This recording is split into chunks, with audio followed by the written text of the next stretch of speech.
Ah, kami po ay nandito para ipaalam sa buong bayan na maghahain po kami ng criminal case against Martin Romualdez.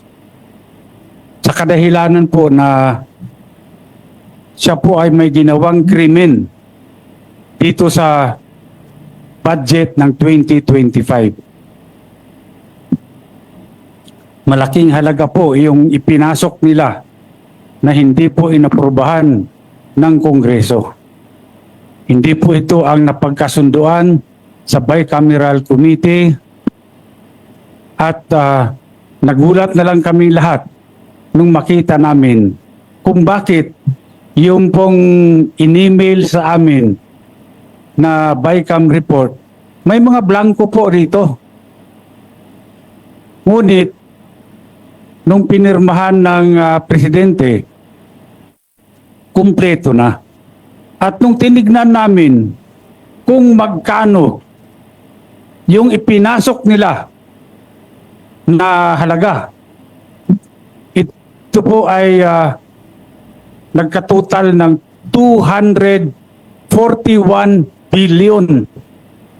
Ngayon po, ewan ko kung matatawag natin na typographical error yan o grammatical error. Napakalaki po ng halaga. 241 billion. Wala pong ganung halaga ang inaprubahan ng Bicam. At hindi po rin yun ang inaprubahan sa plenaryo. Bakit po nagkaroon ng ganung halaga doon sa General Appropriations Act, GAA? Kanya po, ako bilang isang nakaupong congressman, ay kinakailangan ding ipakita ko sa taong bayan na kung merong mali, siguro kailangan din natin panagutin kung sino yung may gawa ng krimen. At dito, dahil po ilang araw na kaming nag-request ng kopya ng enrolled bill, hanggang ngayon po tinatago nila sa amin yan. Hindi po nire-release ang enrolled bill ng House of Representatives. Ako nagpapasalamat sa lahat na kayo po ay nandito ngayon at upang malaman po, tulungan nyo kami para malaman ng sambayanan kung ano pong mga kalukuhan ang ginagawa dyan sa Kongreso. Okay. Okay. Baka may PWS ka, Atty. Raul Lambino? PWS. Well, tama po yung sinabi ni former Speaker Bebot Alvarez, no? Kasi maliwanag naman na dapat yung Bicameral Conference Committee report ay i-approve yan ng House at i-approve din ng Senate. Maraming blanco doon sa lumabas na mga dokumento. So, may narinig ako na statement, hindi ako nagkakamali, ay galing kay Congresswoman Kimbo. Ang nagsabi na yung technical working group ang gumawa na ng tinatawag nilang insertion based on kung ano raw yung napag-usapan doon sa bicameral conference. Ang tanong, meron bang records of proceedings doon sa Bicam? Wala eh. Meron bang journal of proceedings? Wala silang maipakita. So, dito siguro ay kailangang maimbestigahang mabuti itong mga members ng Technical Working Group. Technical Working Group sa Senado, Technical Working Group sa Kongreso, at sino-sino itong mga membro ng Technical Working Group. At mag-execute sila ng kanilang affidavit. Kung talaga nga bang meron silang ginawang insertion dito o ano paman para ma-fill in the blanks yung enrolled bill bago ipinadala sa Malacanang. Yun lamang po yung gusto kong maliwanagan dito. Dahil ay statement nang galing yan sa balita na napakinggan ko at nabasa ko na statement allegedly ni Congresswoman Kimbo na yung technical working group ay pinunuan itong mga blanco na nandito sa mga dokumentong lumabas na mga BICAM report na may pirma naman yung mga members ng BICAM committee sa House at saka sa Senate. Sa tinagal-tagal ko ring staff, Speaker Bebot, dyan sa Kongreso magmula 87 hanggang sa Senado, ito lamang yung kauna-unahang pagkakataon. For many years na naging staff ako dyan sa Kongreso at pati dyan sa Senado, na nagkaroon ng bicameral conference committee na blanco na pirmado ng mga membro ng BICAM. At kung ito rin ay sinabit nila doon sa plenary session para i-approvean nila, asan nga yung enrolled bill? Sabi nga ni Speaker Bibot, wala pa hanggang ngayon. Sa akin, yun ang aking pinagdududa na bakit nagkaroon ng ganon na mga insertions. Yun lamang po. Attorney Bertie, bago natin umpisa ng Q&A, okay na? Boss, sino na magtatanong?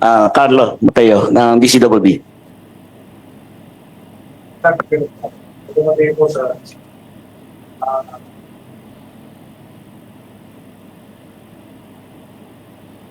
Speaker, former Speaker, ano po yung particular na kaso na isasampa? At sino-sino pa ho ang sasampahan ng kaso bukod kay Speaker Martin Romualdez at kailan po ito isasampa? Sa aking pagkaalam, no, pwede akong i-correct ng aming mga abogado rito kung meron akong makaligtaan na pangalan. Number 1, siyempre si Martin Romualdez. Pangalawa, itong si Saldico. Pangatlo, itong si Majority Leader Manix Dalipe ng Zamboanga. Bakit sila?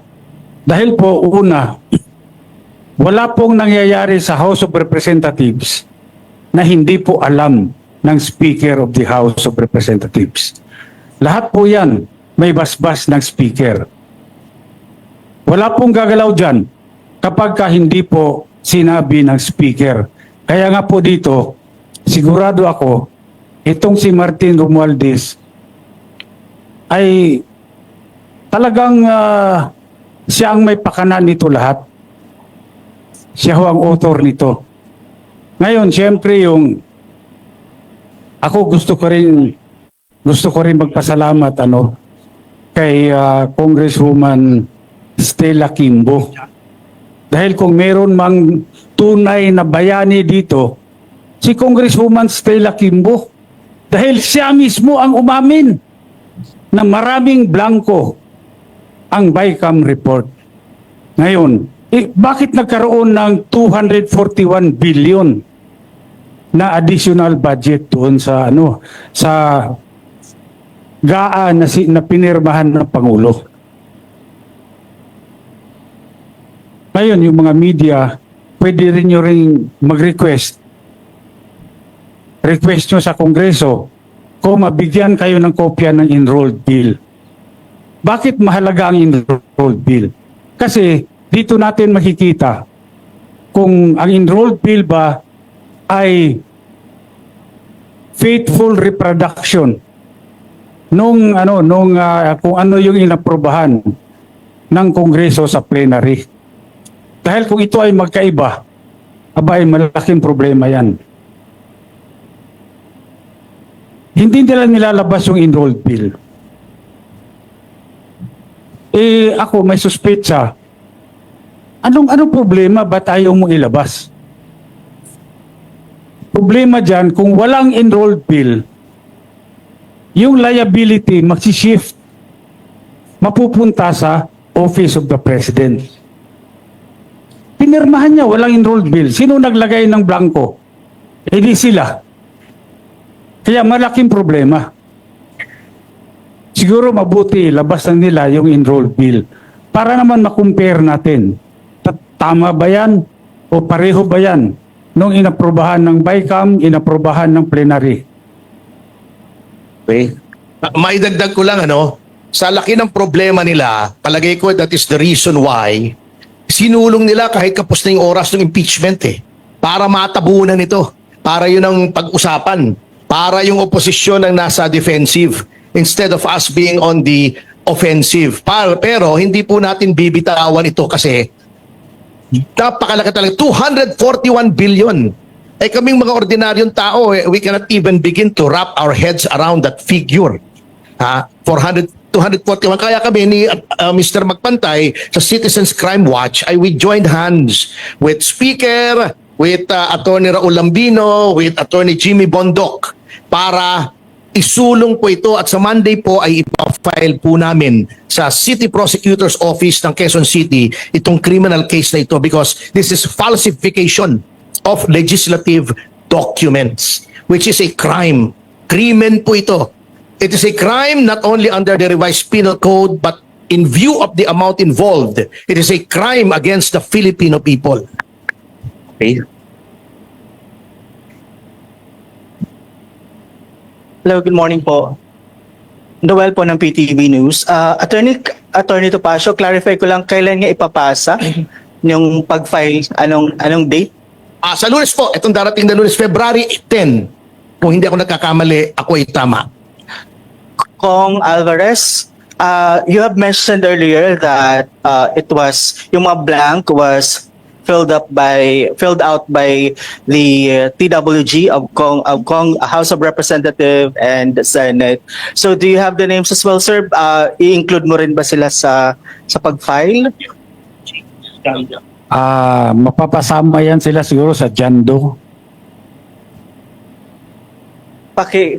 For soundbite lang po, sir, pa-explain further yung dyan. Ito po yung mga hindi natin pinapangalanan ngayon, no? Sa complaint. Pero later on, lalabas din yung mga pangalan nila. One more question na lang po for Attorney Bondoc and Congressman Bebot. Na-mention po kanina ni Attorney Topacio na kaya may nadali yung impeachment para matabunan ang issues. Oo. Sa inyo pong dalawa, itong kasi pareho po kayong nasa side ng mga Duterte. Hindi po kaya ito magiging isang political war? Una po sa lahat, gusto ko rin linawin talaga na ito po ay hiwalay sa aking pagiging kandidato, no, tong filing. I am acting in my capacity as National Officer of the PDP Laban dahil ako po ay chairperson ng Arbitration Committee ng PDP Laban. So I'm really on the legal team of PDP, no. So needless to say, siguro lagi namang may political aspect ang mga ganito, but we are really fighting against the corruption here that is nasa institusyon, no? Wala po itong kinalaman sa politika. Very little to do with politics. Napakalinaw po, as a lawyer, I am speaking as a lawyer, na lahat po ng elemento ng falsification of legislative documents ay naririto. Dahil yung GAA po, ang problema natin dito is napaka-technical. Kaya hindi po nakikita ng taong bayan yung paglilimas ng kaban natin. Ang trabaho namin dito in filing the case ay para bigyan ng ilaw, no, ng liwanag kung ano ba yung specific mechanism ng korupsyon at kung paano nililimas. Kasi lahat tayo ginagamit yan no, yung terms na nililimas ang kaban ng bayan. Paano? Ito po sinasabi namin kung paano ginagawa. And now, sabi nila, matagal nang nangyayari yan. Ang gusto naming masabi sa inyo, it is in unprecedented amounts ang ninanakaw po sa taong bayan. Kailangan po maging malinaw yan. Gusto ko lang linawin din na itong pag-file namin ng criminal cases, hindi po kasama sa politika ito. Malinaw na mayroong krimen na nangyari. Malinaw na Martin Romualdez, Saldico, at Mr. Dalipe committed a crime against the Republic of the Philippines. Hiwalay po natin yung politika dito. Mag-focus po tayo doon sa krimen na nangyari.